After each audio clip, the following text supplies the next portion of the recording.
안녕하세요. 저는 현재 공무원으로 재직 중인 30대 후반의 여성입니다. 슬하에 아들 하나 두고 있어요.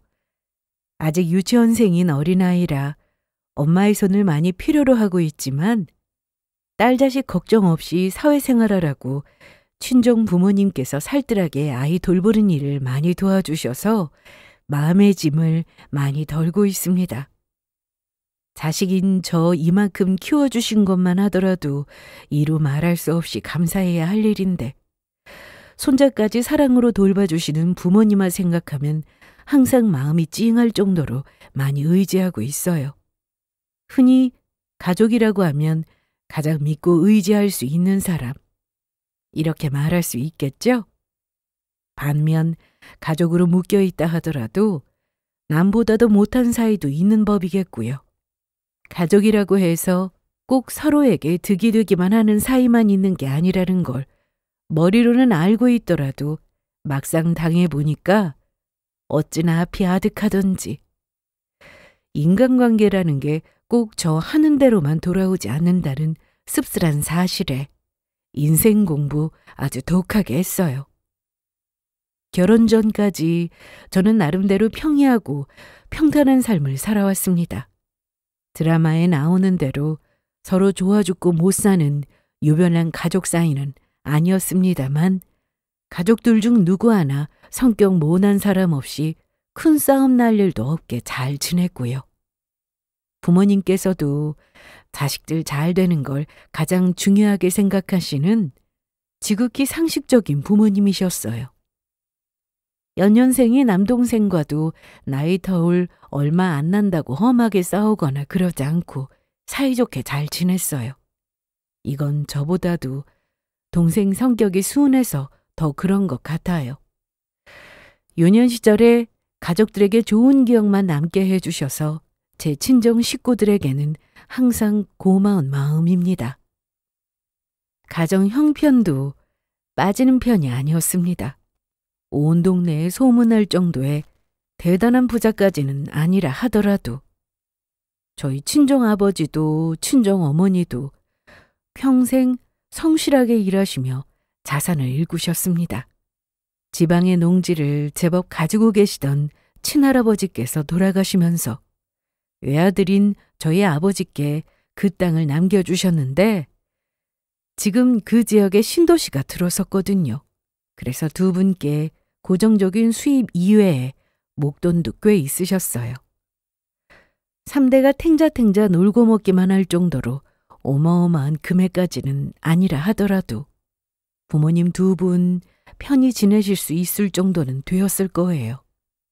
하지만 믿을 구석이 있든 말든 그런 부분에 기대지 않고 늘 하셨던 것처럼 성실하게 수십 년을 한결같이 하던 일을 열심히 하시던 두 분이셨습니다. 사람이 마땅히 일을 하고 살아야 하는 거야. 믿는 구석 있다고 벌었을 생각은 않고 있는 거 까서 쓰기만 하면 그만큼 도태되는 거고 기계도 항상 기름칠하고 사용해줘야 쓰임이 있는 게지. 일할 수 있다는 걸 감사하게 살아야 해. 어머니나 아버지나 타고나기를 성실하게 태어나신 분들이셨어요. 그건 평생을 농부로서 구슬땀 흘리며 일하셨던 조부모님, 외조부님에게서부터 이어져 내려온 저희 집안의 정신적 유산이었죠.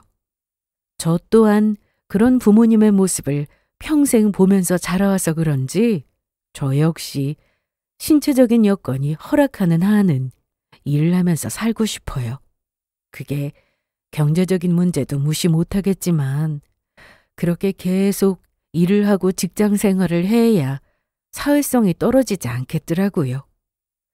이 사회에 포함되어 녹아드는 데 있어서는 일하면서 서로 다른 사람들과 어우러지기도 하고 그런 게 참 중요하게 느껴지더라고요. 허황된 마음으로 붕 떠서 살지 않고 현실에 두 발 단단히 딛고 살기 위해서라도 고정적으로 일할 수 있다는 게 중요하다는 생각이 들어요.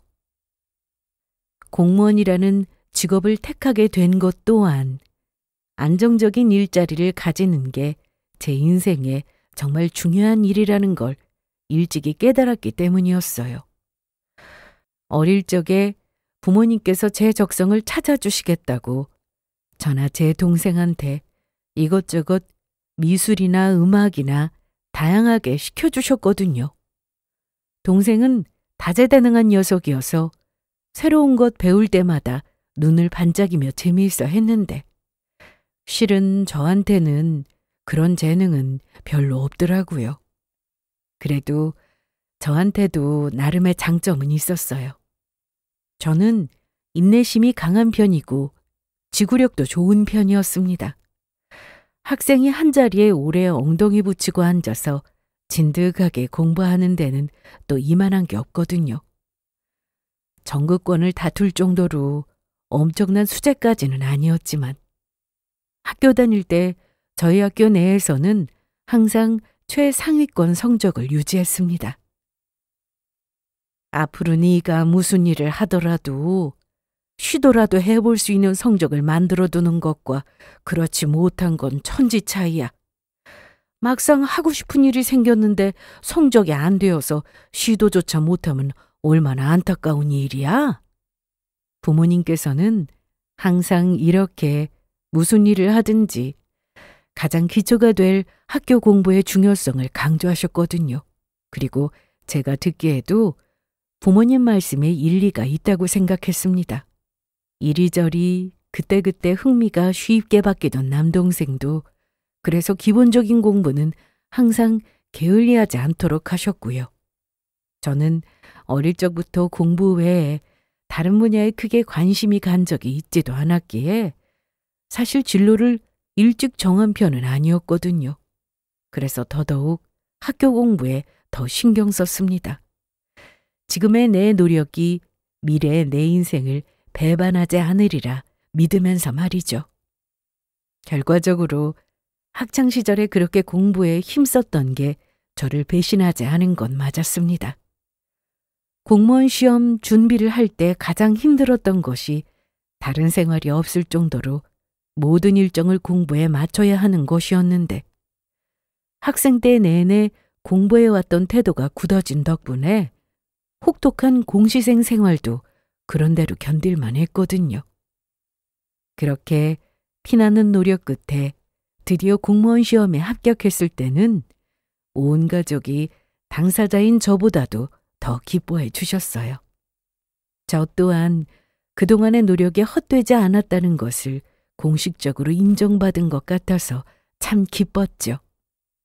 우리 딸 성실하고 똑 부러져서 뭘 하든 잘하겠지만 정말 적성에 딱 맞는 직업 얻게 된 것 같아서 아빠는 참 기쁘다. 처음에 제게 공무원이 되어보는 것이 어떻겠냐고 추천을 해주셨던 것도 부모님이셨거든요.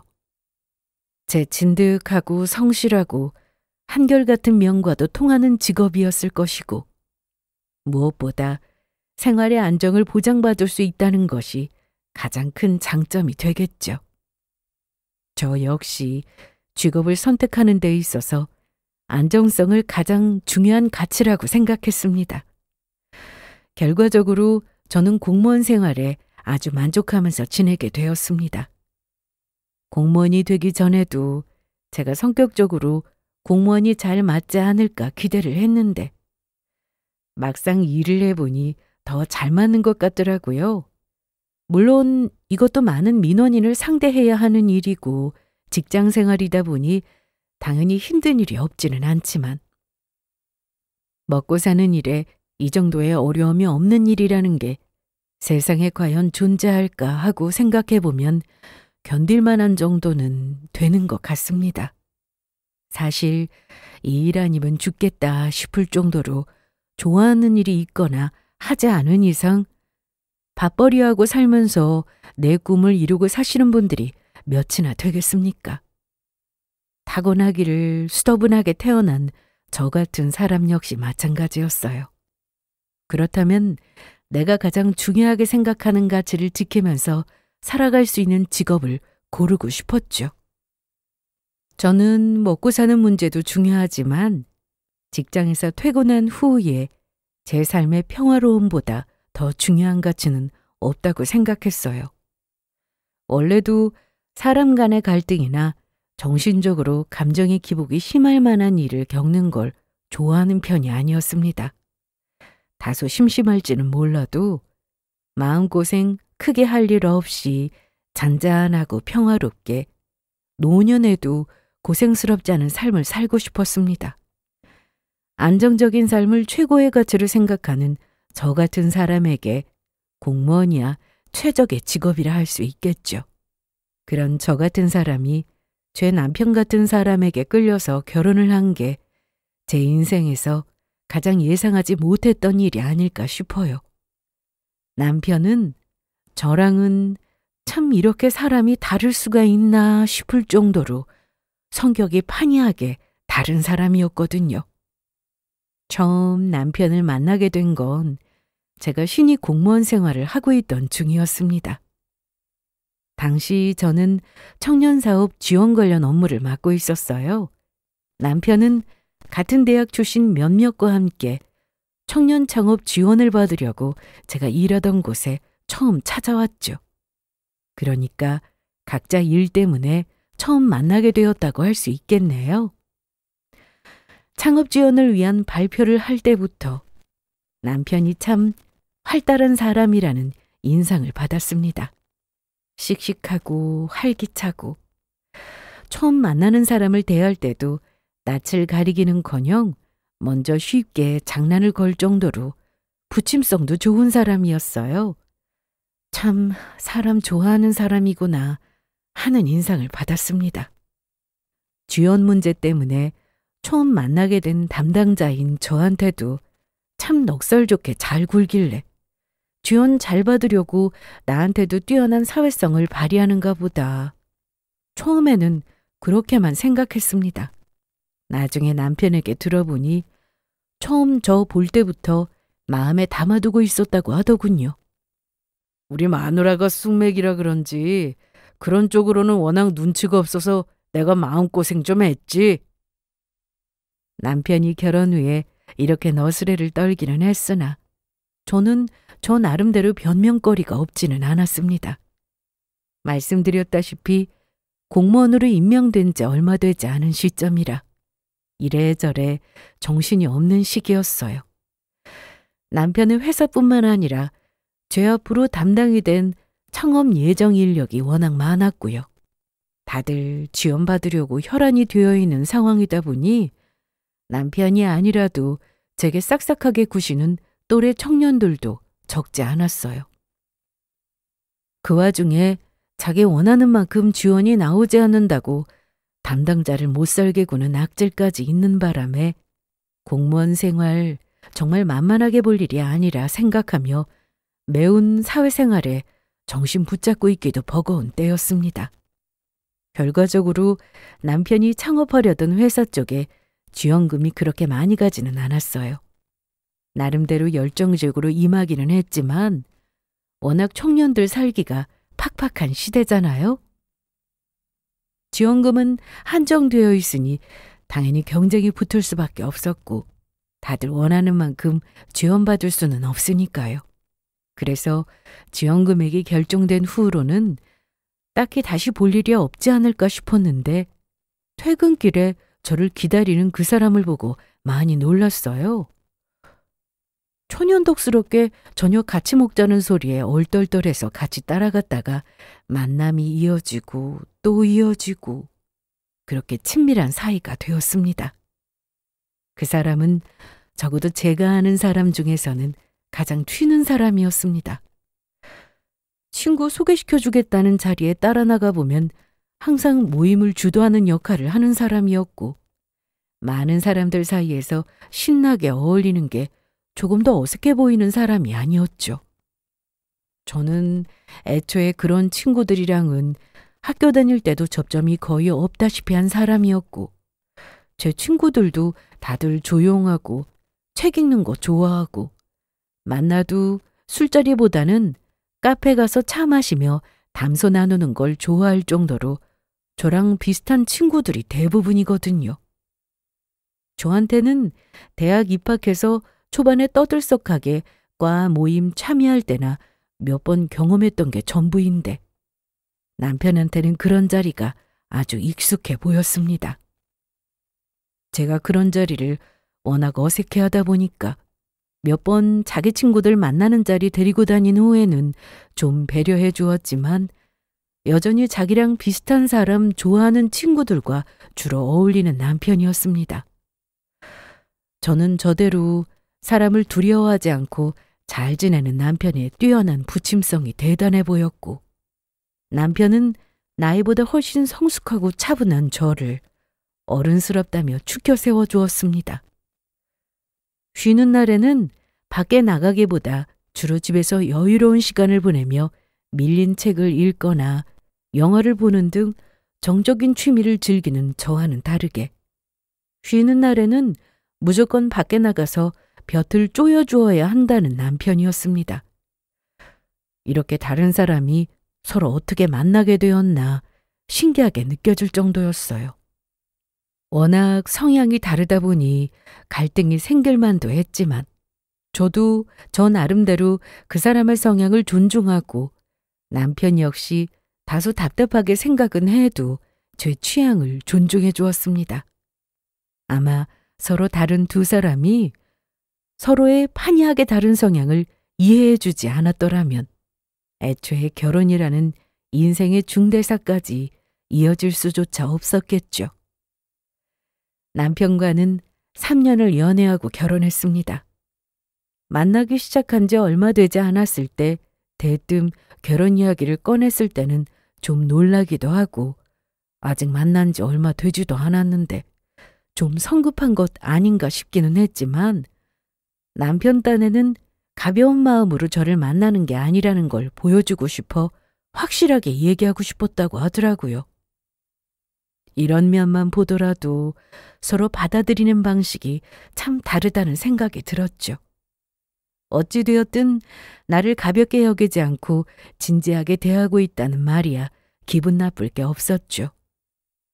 만난 지 얼마 안 되어 저희 집 앞까지 저 데리러 온다고 왔다가 부모님한테 딱 걸렸을 때는 결혼 얘기 처음 꺼냈을 때보다 배는 당황했지만 저 역시 가벼운 마음으로 만나는 사람이 아니었기에 결혼을 생각하고 교제 중인 사람이라고 남편을 제 부모님 앞에서 처음으로 소개시켜 주었습니다. 싹싹한 사람답게 마치 처음부터 우리 집 식구였다는 듯이 넉살 좋게 끼어드는 남편이었어요. 제 남동생도 저희 집 식구치고는 사회성이 좋은 편이어서 금방 친해졌습니다. 곧 제 집 드나들듯 저희 집을 드나들면서 결혼 전에 이미 이 집 사위로 도장을 꽉 찍은 남편이었어요. 태규가 어른들한테도 참 잘하고 운정이 너한테도 아주 죽고 못 살고 다 좋은데 직장만 좀 더 안정적이면 참 좋을 텐데. 당시에 남편은 대학 선배가 창업한 회사 일을 돕고 있었습니다. 사실 말이 선배 회사에서 일하는 거지 정식 직원이라고 보기도 어려웠어요. 저희의 첫 만남의 계기가 되었던 남편의 창업 계획은 이미 한 차례 엎어진 후였습니다. 지원금 쪽으로 나온 금액이 계획했던 사업 벌이기에는 턱없이 부족했던 것 같더라고요. 그렇다고 이제 갓 사회로 나온 사회 초년생들이 사업자금 끌어오기도 쉬운 일이 아니었을 테고요. 그렇게 그나마 나왔던 지원금도 취소가 되었고요. 국가에서 지원하는 금액인데 창업조차 하지 못해서 눈으로 보이는 성과가 없는 상황에서 쉽게 타먹을 수는 없는 일이죠. 그러고 나서 사업에 대해 배우기도 하고 또 자기 사업 준비를 한다고 선배 밑에서 일을 배우고 있는 중이었어요. 선배라고 해도 몇 살 차이가 나지도 않고 갓 창업을 해서 이래저래 삐걱거리는데 많은 곳에서 추가로 정식 직원을 둘 정도로 여유가 있는 상황도 아니었으니 말 그대로 거마비 정도 받으면서 회사 돌아가는 거 익히는 정도였겠죠. 그럼에도 주눅든 기색 하나가 없는 남편이었습니다. 저 만난 이후로 그 사람이 의기소침해하는 걸 그때까지 본 적이 없었어요. 그런 그 사람도 눈치가 없는 편은 아니어서 저희 친정 부모님이 그 사람을 사윗감으로 마음에 들어 하시면서도 먼저 결혼 이야기를 꺼내지 않으시는 게 불안정한 자신의 고용 상태 때문이라는 걸 모르지는 않은 것 같았습니다. 어른들 입장에서는 귀한 딸 보내려는데 믿음직하지 않은 놈한테 어떻게 보내실 수가 있으시겠어? 얼마 지나지 않아 번듯한 양복 차림으로 깜짝 등정해서는 대학 시절 은사님 추천으로 취업을 하게 되었다고 당당하게 말하는 남편이었습니다. 평소에도 자기가 일자리가 없어서 이러는 건 아니라고, 결국에는 자기 회사를 세우는 게 목표인데 지금은 크게 돈은 되지 않더라도 분명 얻는 게 많다며 설명했던 사람이었어요. 그렇게 말하는 남편의 눈에는 불안감은커녕 앞으로 밝은 자신의 미래에 대한 기대감으로 반짝이고 있었습니다. 저 같으면 그러지는 못했을 거예요. 애초에 안정성을 최우선으로 생각하며 공무원까지 된 저였으니까요. 타고난 제 담이 그 정도밖에 안 되기도 했고요. 그런데 그 사람은 항상 자기 자신에 대한 확신에 가득 차 있었습니다. 대학 때 학과 생활할 때도 학생의 임원으로 활동하기도 하는 등 항상 시선의 중심이 되는 곳에 있던 사람이었습니다. 자기가 뭘 해내도 해낼 거라는 건 그 사람의 마냥 허황된 자만심만은 아니었을 거예요. 적어도 그때까지는 말이죠. 당신들 딸내미 앞에서 좋아서 유난을 떠는 남자, 내 딸 평생 아낌없이 사랑 줄 것 같은 모습에 사이 삼고 싶어 하시면서도 내심 걱정이 없지 않으셨던 제 친정 부모님께서는 당연히 남편이 정식으로 취직한 것을 반기셨어요. 그래, 앞으로 가정을 일굴 사람인데 가족 건사하려면 그래야지. 잘했네. 아주 잘했어. 남편의 취업 이후로 결혼 준비는 급물살을 타게 되었습니다. 남편 또한 애초에 저와의 결혼 문제에 제대로 종지부를 찍고 싶어한 취업이기도 했고요.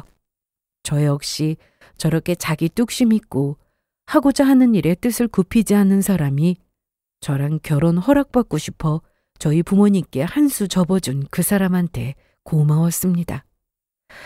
앞으로 새로 취업한 저 회사 다니면서 자금도 좀 모으고 경력도 쌓은 다음에 충분히 자기가 하고 싶은 일할 역량 있는 사람이라며 남편을 믿었고, 그런 사람과 평생을 함께해도 좋으리라 생각했죠.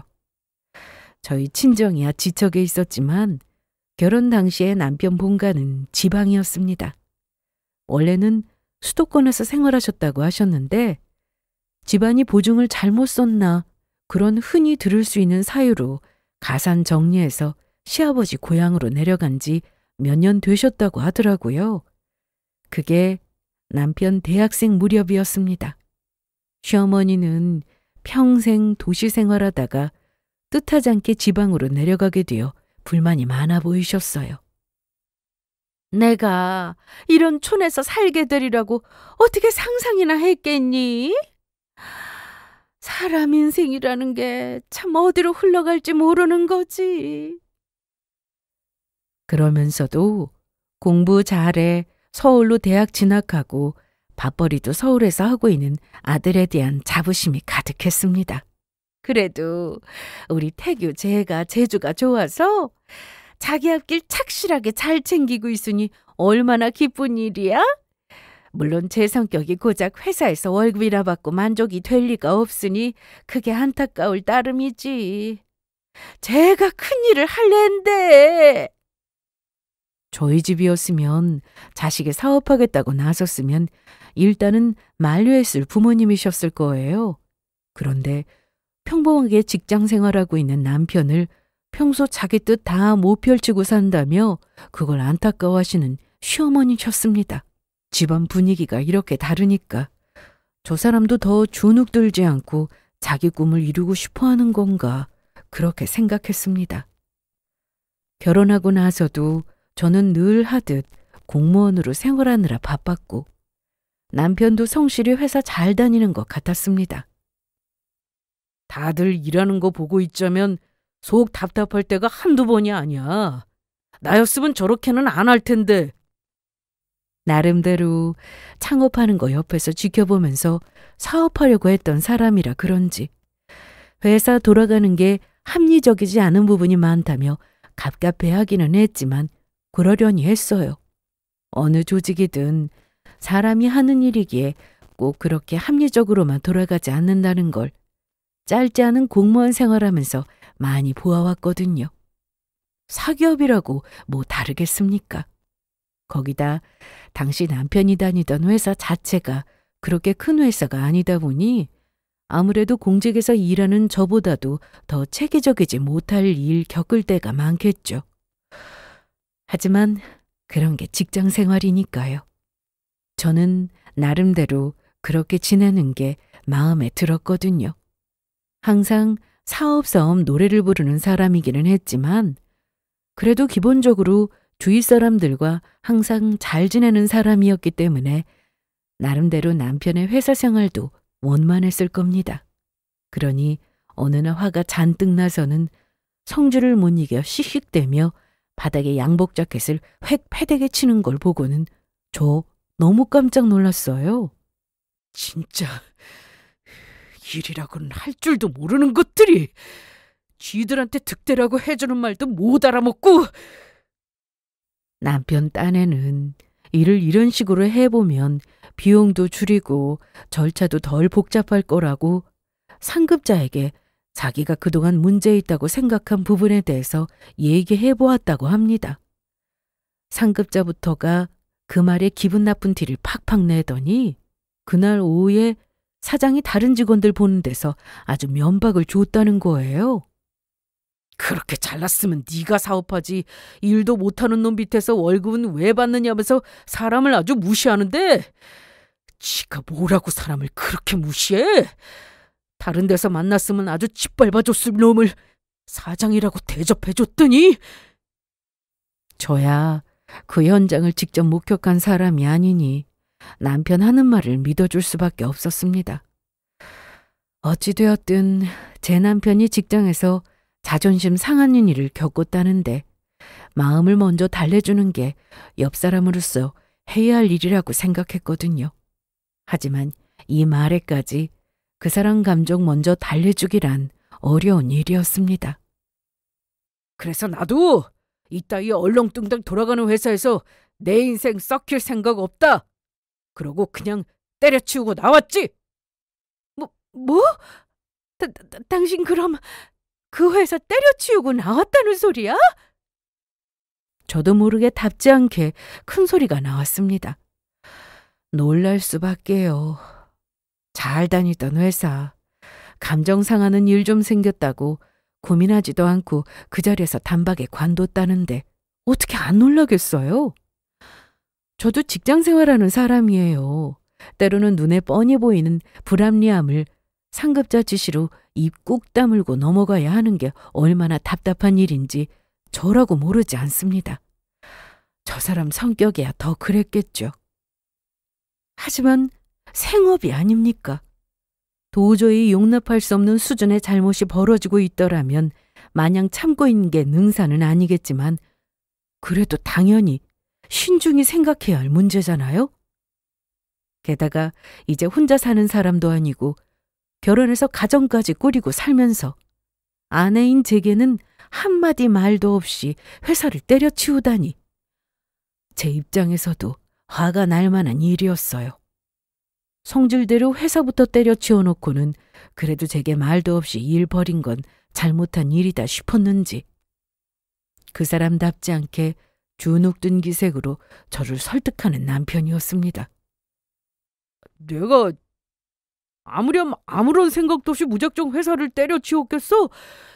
어차피 결국은 내 회사 차리려고 생각하고 있었잖아. 그거 좀 앞당겨줬다고 생각하면 되지 뭐. 내가 회사 다니면서 어깨 돌아가는 것도 좀 보고 회사 차리려면 사업 자금도 많이 들어가는데 여유 자금이라도 좀 만들어 두자고 했잖아. 알지, 알지. 아무렴 내가 내 마누라 입에 풀칠도 못하게 할까. 나도 그동안 알아본 게 있어서 그래. 당신 걱정할 일 절대로 안 만들 테니까 다만 믿어. 응? 여느 때처럼 자신감에 가득 차 말하는 남편이었으나 한숨이 나오지 않을 수가 없었습니다. 정말로 걱정이 되었어요. 창업이 어디 말처럼 쉬운 일입니까? 바로 얼마 전까지만 하더라도 청년창업지원부서에서 일하던 저였어요. 남편 딴에는 첫 창업 시도 실패 이후로 절치부심하여 이 갈고 더 철저히 준비했다지만 노력한다고 다 성공하는 사회라면 애초에 그렇게 사업 망하는 경우가 많을 리도 없을 겁니다. 한동안 남편은 자기 딴에 바쁘게 뛰어다녔습니다. 아직 자금도 한참 모자라고 회사 꾸리기에 역량이 부족할 텐데 어쩌고 있나 걱정스러웠으나 묻는 것도 스트레스가 될까봐 시원히 묻지도 못했어요. 사위 성실하게 회사 잘 다니고 있을 줄 아는 친정 부모님께는 차마 말씀도 못 드렸습니다. 당시 제가 임신 중이었거든요. 더 열심히 벌어도 모자랄 시기에 임신한 마누라 두고 사위가 회사 때려치운 걸 아시면 어떻게 저희 부모님 입에서 좋은 소리가 나오겠어요? 여보, 내가 정말로 처가에는 손 안 벌리려고 했는데 이번 한 번만 자기가 장인어른께 부탁 좀 해주면 안 될까?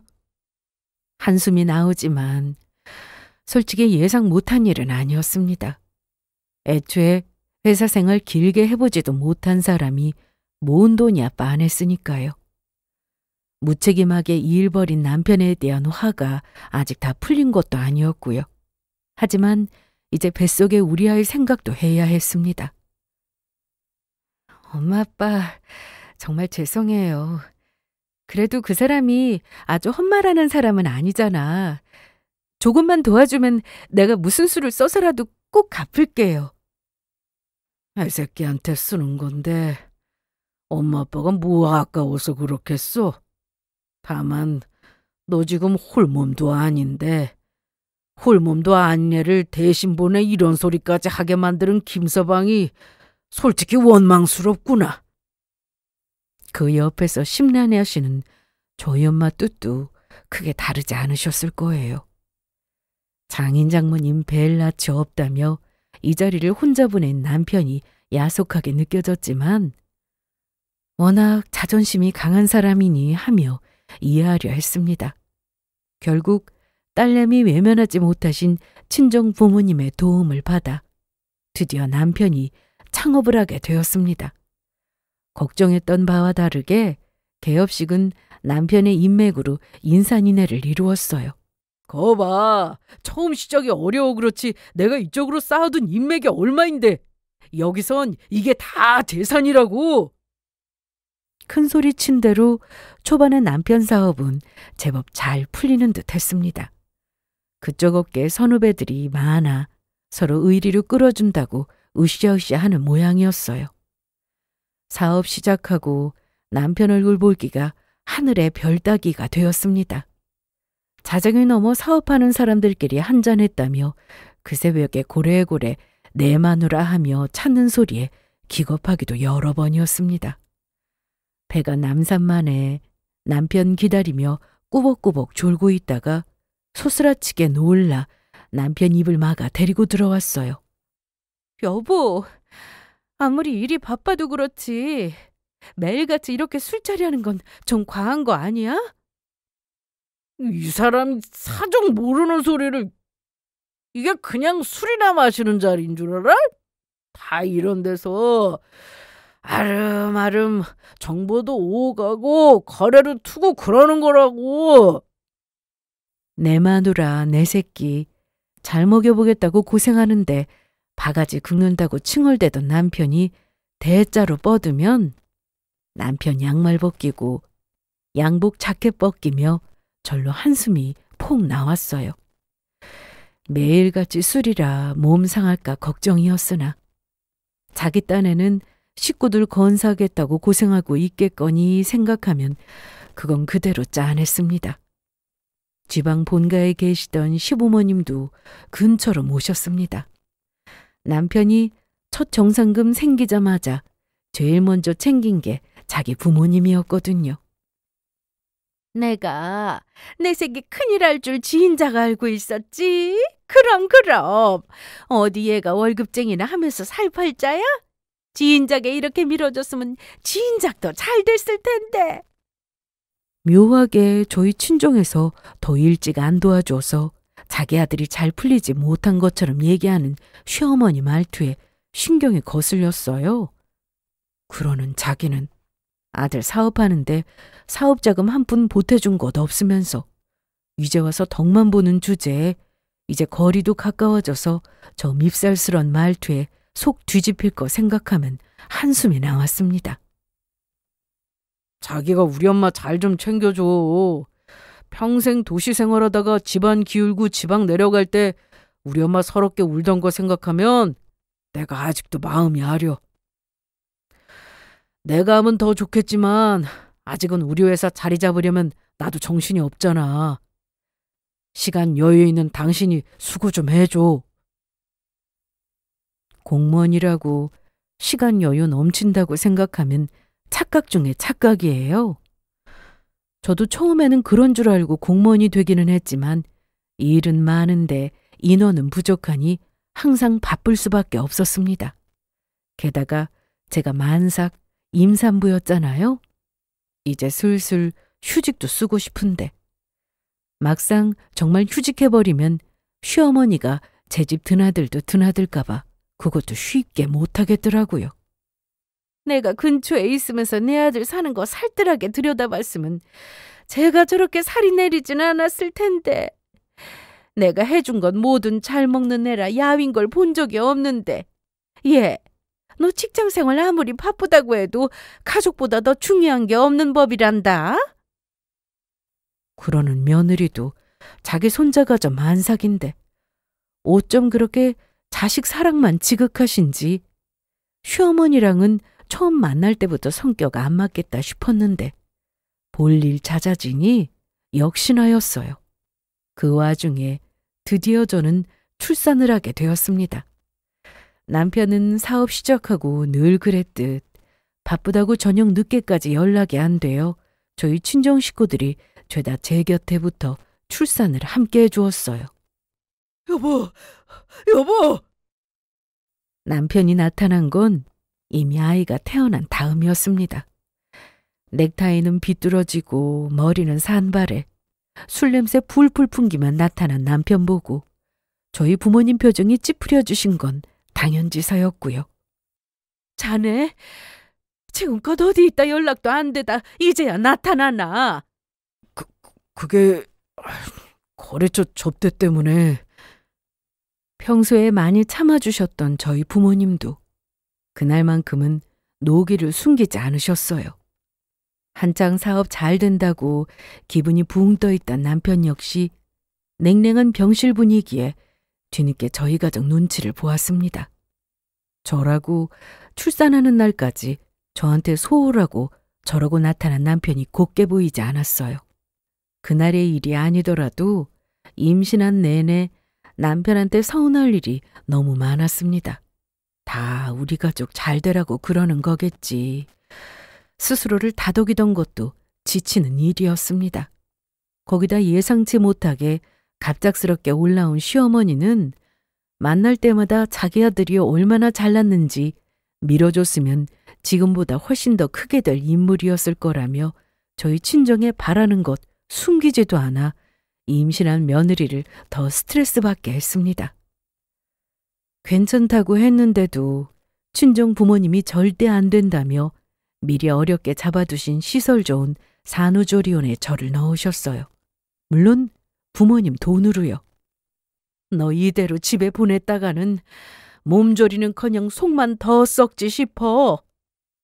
아이 태어나는 날까지 부모님 앞에서 남편 못 볼 꼴을 보인 게 참 면목이 없었습니다. 이왕 이렇게 된 거 사업이라도 제대로 해내야지. 애 가진 마누라 서럽게 만들고 친정 식구들 앞에 벨라도 없게 만들었으면 그거라도 제대로 해서 내 면이라도 안 세우면 나도 가만히 안 있을 거라고 자꾸 괘씸한 마음이 올라왔어요. 그렇게 꼬박 한 달을 부모님 덕에 아이 낳고 정양 잘했습니다. 아이 낳고 잠깐 들여다보고 간 시어머니는 조리원으로는 한 번을 안 찾아왔어요.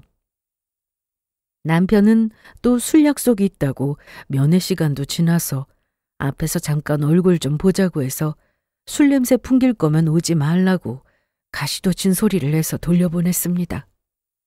저야 그렇다 치더라도 이제 갓 태어난 저희 아이 앞에서까지 저 철딱선이 없는 짓 봐줘서야 되겠습니까? 그렇게 실로 오랜만에 집으로 돌아와 보니 세상에 집안 꼴이 엉망진창이었습니다. 온 살림이 바닥에 나뒹굴고 있고 깨끗하던 바닥에 구두발자국이 가득했어요. 게다가 가전마다 붙어있는 그 빨간 딱지라니 생전 처음 눈에 담는 광경이었습니다. 충격에 털썩 넘어져서는 손을 덜덜 떨며 저도 모르게 엄마한테 전화를 걸었어요. 세상에 이게 무슨 일이야? 엉망이 된 집에 넋을 놓고 있는 저를 보고 저희 엄마도 사색이 되셨습니다. 김서방은 대체 뭐하는 인간이야? 집안 꼴을 이 꼴로 만들어 놓고 어디 가서 자빠져 있어? 혼절 직전인 저 챙긴다고 친정 부모님은 제 곁에 붙어 계시고 제 남동생이 연락도 안 되는 제 매형 찾아 이리 뛰고 저리 뛰었습니다. 남편 회사 꼴도 집 꼴과 다를 게 없다고 했어요. 고작 한 달입니다. 도대체 저 애 낳는다고 집 비운 그 한 달 사이에 무슨 짓을 벌이면 집이며 회사며 이 꼴이 된단 말입니까? 하루 종일 땀범벅이 되어 뛰어다닌 남동생이 참담한 얼굴로 그간 무슨 일이 일어나는지 알아왔습니다. 누나, 놀라지 말고 들어. 매형이 도박에 손을 댄 모양이야. 그게 무슨 소리야? 기가 차서 그만 말문이 막혀버렸습니다. 그동안 그렇게 사업 키워줄 인맥이라며 술자리 쫓아다니더니 거기에 어울린다면서 배웠다는 게 고작 도박이었답니까? 동생이 남편놈 거쳐 수소문하느라 들른 한 도박장에서 남편 사진 보자마자 알아보지 못하는 직원이 없더랍니다. 매일같이 와서 죽치고 앉아있더라고요. 처음에 재미 좀 보다가 돈 잃기 시작하더니 그다음부터 원금 찾아야 한다며 눈 벌게져서 난동 부리다 결국 출입금지까지 당했죠 뭐. 이쪽엔 이런 일 흔해요. 그런데 이 아저씨는 불법 도박자까지 넘어간 모양이던데 거기까지 갔으면 볼장 다 본 거죠 뭐. 뭐 이런 인간이 다 있답니까? 제 마누라는 제 새끼 낳느라 죽다 살아났는데 그동안 도박하고 가산 탕진하느라 코빼기도 안 보였다는 거잖아요? 가장이라는 놈이, 압이라는 놈이. 계속 연락 씹으면 당장 이혼이라는 말에 놈이 허둥지둥 전화를 걸어왔습니다. 너 어디야? 네가 지금 제정신이야? 여보, 내가 금방 복구할 수 있어. 딱 한 번만 터지면. 이미 말하는 꼴은 여느 도박 중독자와 다를 바가 없었습니다. 이제 막 남편이 도박에까지 손을 댄 걸 안 제 입장에서는 뒤로 넘어갈 일이었어요. 도박에 눈 돌아간 놈 중 제정신인 놈 없다더니 이미 저건 제 식솔 안중에도 없는 미친놈이었습니다.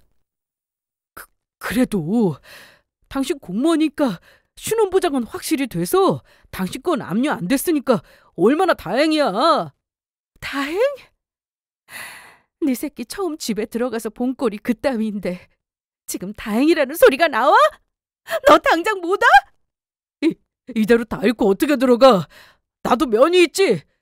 내가 잃어버린 거 어떻게든 다 찾아갈 테니까 조금만 기다려줘, 여보. 그러고는 전화를 뚝 끊어버린 놈이었습니다. 내 눈앞에 있었으면 절단을 내도 모자란 놈이었어요. 그래도 그놈이 제 어미는 끔찍이 챙겼기에 거기라도 들리지 않았을까 싶어 시가로 향했습니다. 드나드는 이들이 많았는지 현관을 훤히 열어놓은 안에 신발이 빼곡히 차 있었어요. 아이고, 우리 애가 사람만 잘 만났으면. 조금만 밀어둬도 잘하는 애가 어쩌다 저렇게 되었는지. 이미 시가 주변에서는 남편놈 사업이 어그러진 게 진작 소문난 모양이었습니다. 자기 지인들에 둘러싸여 아주 비극의 여주인공인 양 우는 소리를 하는 시어머니였어요. 사업이야 잘 풀릴 때가 있으면 힘들 때도 있는 거지. 너무 상심하지 마. 그래, 착실하게 일 잘하는 애가 곧 일어서겠지. 착실? 개가 웃을 소리였어요. 저리 말하는 걸 보니 아들놈이 뭐 때문에 젖골락서니가 되었는지 쏙 빼고 말했을 게 분명했습니다. 이게 우리 태규가 다 처자리를 잘못 들여서 그래. 그 능력 있는 녀석이 처가 지원만 제대로 받았어도 저 고생을 왜 해? 분해서 미치겠다는 듯 또 내 친정 탓을 하는 여자 말에 저도 순간 피가 거꾸로 솟는 기분이었습니다. 자식 새끼 도박에 미친 정신 나간 놈으로 키워서 나나 내 새끼 인생 말아먹을 판에 저 미친 여자가 감히 누구 탓을 해요? 공무원이라고 고개 빳빳이 들고 잘난 척이나 하면서 간이 코딱지만 해가지고는 사업하는 남편 내조를 제대로 하길 하나. 못난 며느리만 아니었으면 우리 태규 쟤 지금 저렇게까지 안 됐어. 그렇게 잘난 놈이 제 새끼 태어나는데도 들여다보지도 않고 도박에 환장해서 집안을 말아먹어요? 너 어떡해? 미친놈 낳아놓은 미친 여자 망발에 제가 난입하니 귀신이라도 본 듯 뒤로 넘어가는 여자였습니다. 그 여자 주변에 아무것도 모르던 친구들은 제 입에서 나온 도박이라는 말에 표정이 묘해지기 시작했어요. 묘하게 돌아가는 분위기에 당황하여 제 입을 막으려 드는 그 여자 더러운 손길을 힘껏 뿌리쳤습니다. 자식 새끼를 어디 재활용도 못할 쓰레기로 키워놨으면 부끄러운 줄 알아야지. 애 낳고 데리고 들어온 집에 도박 빚으로 빨간 딱지 안 붙은 데가 없어요. 지 새끼를 생각하면 정신머리 제대로 박힌 놈이면 어떻게 이런 짓을 해? 뭐? 처가에서 도와줬으면 더 큰 놈이 됐어? 제 어미가 한 푼도 못 해준 사업자금 대준 게 누구인데.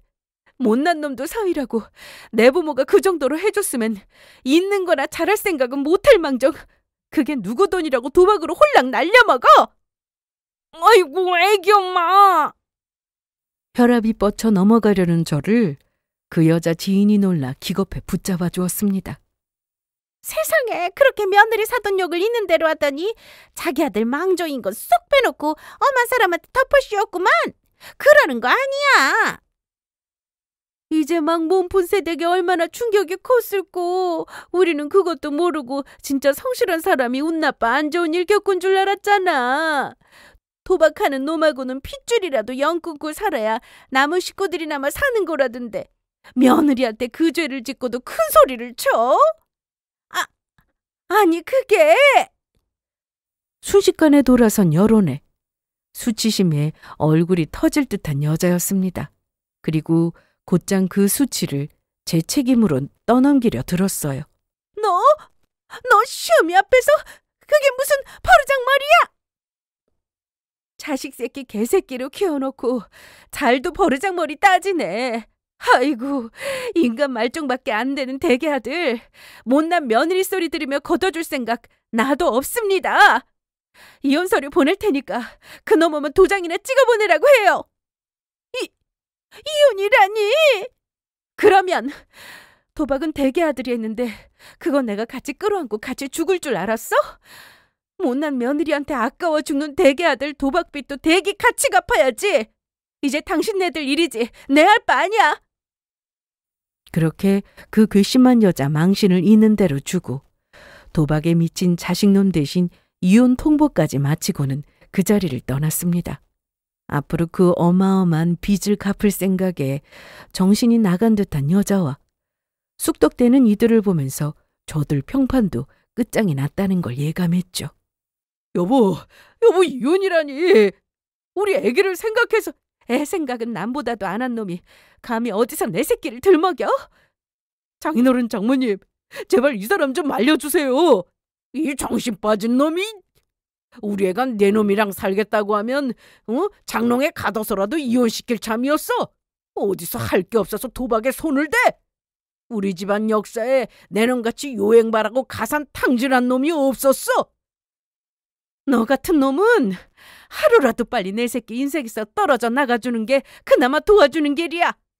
너 같은 아비 없다 치는 게 낫다. 여보. 꼭꼭 숨어서 제 똥 내가 치우게 하려 들었던 놈이 제 어미한테 이혼 소리 듣고 혼비백산에 달려왔으나 이미 소송이 시작된 이유였습니다. 저런 인간 쓰레기 단 한순간도 내 호적에 같이 두고 싶지 않았어요. 나 그 꼴 보게 만든 위자료며 재산분할이며 아주 혹독하게 청구해서 그나마 남은 것들 싹싹 긁어 싹 빼앗아 왔습니다. 아이 친권, 양육권 박탈한 거야 더 말할 것도 없죠. 그러고도 턱없이 부족했어요. 하지만 가져올 게 더 남아 있었습니다. 나가! 내 집에서 뭐 하는 거야? 여기 당신 집이 어디 있어? 애초에 내 부모 사업으로 돈 벌자마자 은혜 갚을 생각도 않고 제 부모님 집부터 사더니 이런 도둑놈 심보가 어디 있어? 새끼가 잘못했으면 응당 부모가 책임을 져야지. 하물며 당신 능력으로 산 집도 아닌데 불만 없지? 남편 명의로 구입한 시어미가 분에 넘치는 호사를 벌이고 살던 그 집이 제 손에 떨어졌습니다. 곱게 나갈 생각 없는 염치 없는 인간이니 곧장 경매에 붙였더니 온 집안에 빨간 딱지가 붙고 길바닥에 나동그라진 여자였어요. 당신 아들놈 때문에 내 집엔 빨간 딱지 붙을 때도 남 탓이나 했으니 이제 와서 되게 억울할 게 뭐가 있어? 가서 잘난 아들놈이랑 사이좋게 평생 뼈가 갈리도록 사채 빚이나 갚아요. 평생 갚아도 다 갚을 수 있을진 모르겠지만.